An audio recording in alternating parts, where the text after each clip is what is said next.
Rais wa Zanzibar na mwenyekiti wa Baraza la Mapinduzi Dr. Hussein Ali Mwinyi amewaagiza wakuu wa mikoa kusimamia ipasavyo sheria na mwongozo ya ardhi ili kuepusha ujenzi holela unaogharimu serikali kulipa fidia nyingi kwa watu wasiostahiki. Ametoa wito huo katika kilele cha maadhimisho ya wiki ya ardhi na makazi iliyofanyika katika hoteli ya New Amani Complex mkoa wa Mjini Magharibi. Kwa mwongozo huu ambao sasa tumeweka thamani ya ardhi.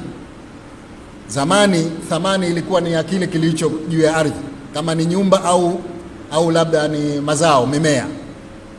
Sasa hivi ardhi yenyewe imepewa thamani. Kwa hiyo maana yake ni kwamba tutaweza kutoa fidia yenye uhalisia, lakini hatuwezi kuendelea kuwapa watu fidia ambao hawastahili.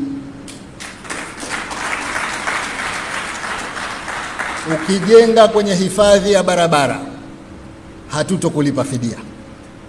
Lazima uache ile nafasi ambayo umeambiwa uache. Ukienda kujenga pale, hatuwezi kukulipa fidia kwa sababu hatutoweza. Sasa hivi tunavyozungumza, kuna barabara tunazozijenga, ile fidia ni kubwa kuliko hizo barabara tunazojenga. Hii hatuwezi kuendelea nayo hivyo. Tutaendelea kulipa fidia kwa wenye haki, wenye kustahili. Wale ambao tumezitaka ardhi zao kuleta miradi ya maendeleo, tutawalipa.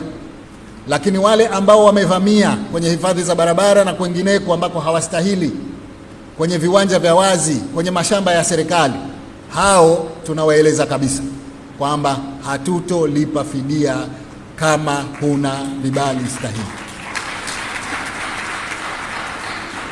Nura Salum, J Online TV, wema kwa vitendo. Usisahau kusubscribe, like na kucomment